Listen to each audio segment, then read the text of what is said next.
والسلام على سيد الأنبياء والمرسلين وعلى آله وأصحابه وأزواجه وذرياته وأهل بيته أجمعين برحمتك يا أرحم الراحمين۔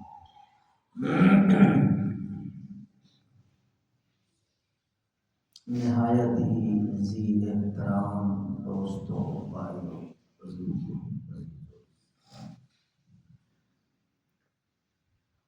سیدنا موسیٰ علیہ السلام اللہ تعالیٰ کے لاڈلے پیغمبر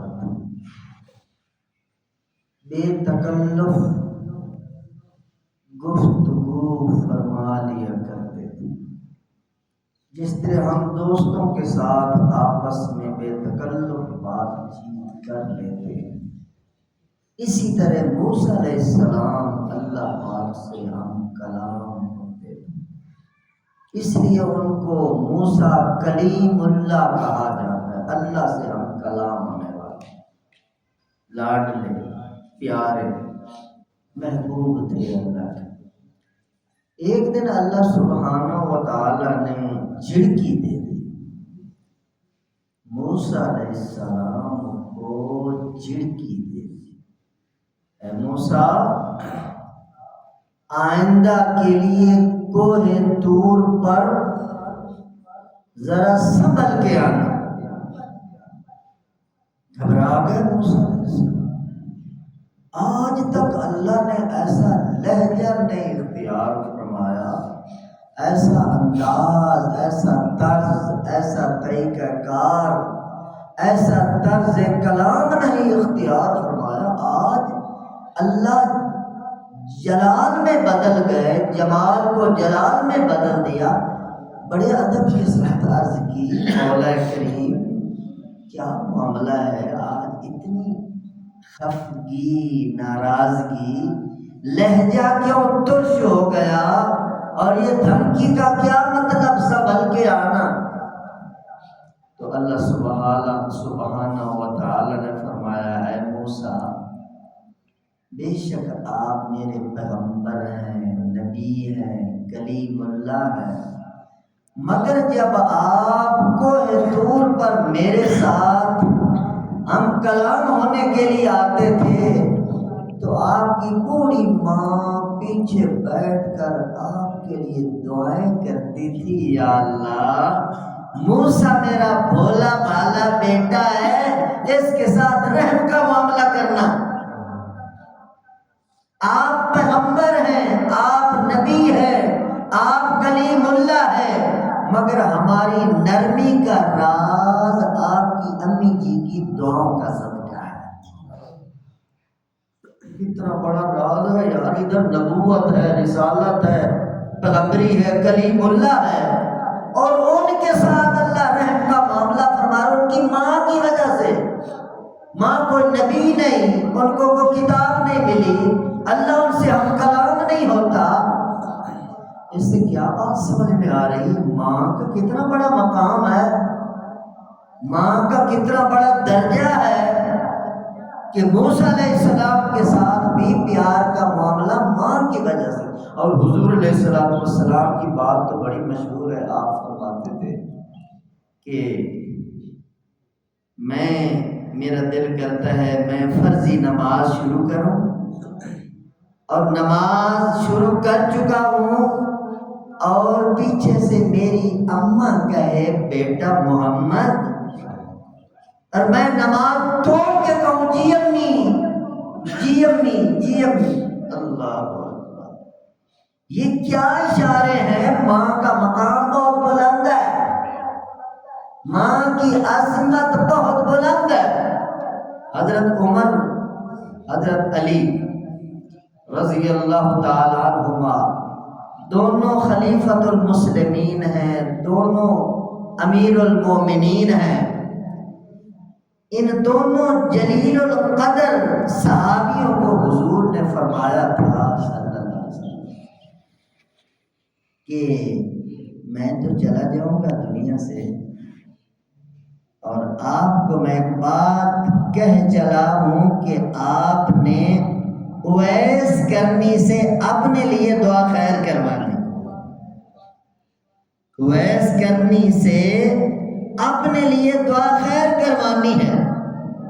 حالانکہ اویس صحابی بھی نہیں ہے، صحابی کا بہت بڑا مقام ہے، ان صحابہ کو حکم دیا جا رہا ہے اس تابی سے، اس اویس کرنی سے جس نے مجھے دیکھا ہی نہیں، آپ ان سے دعا کروانا، کیونکہ اس نے ماں کی اتنی خدمت کی ہے، اس کے اٹھے ہوئے ہاتھ اللہ خالی واپس نہیں لوٹاتا۔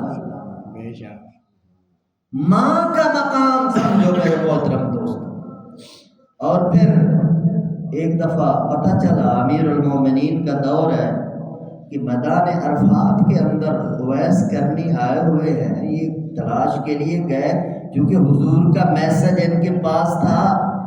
گئے تو نماز پڑھ رہے ہیں اویس کرنی، اور یہ بات ذہن میں رہے، اویس کرنی رنگ کے کالے تھے، قد کے چھوٹے تھے، مگر اندر اتنا نور بھرا ہوا تھا کہ حضور علیہ السلام ان کے بارے میں بشارتیں دے گئے۔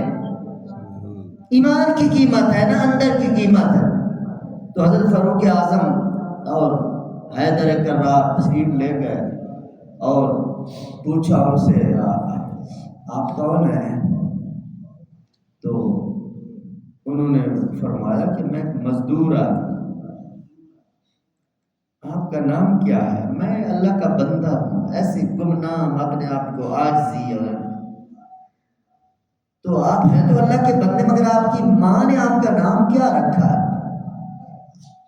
تو وہ فرمانے لگے کہ آپ کون ہیں، آپ کیا کہنا چاہتے ہیں مجھے؟ حضرت علی نے فرمایا اویس کو کہ یہ امیر المومنین عمر بن خطاب آپ کے سامنے بیٹھے۔ تو اویس کرنی کانپ گئے، خوف زدہ ہو گئے، اتنی بڑی شخصیت میرے سامنے بیٹھی ہے، تو ذرا سنبھل کے بیٹھے اور ادب سے عرض کیا میں اویس کرنی ہوں۔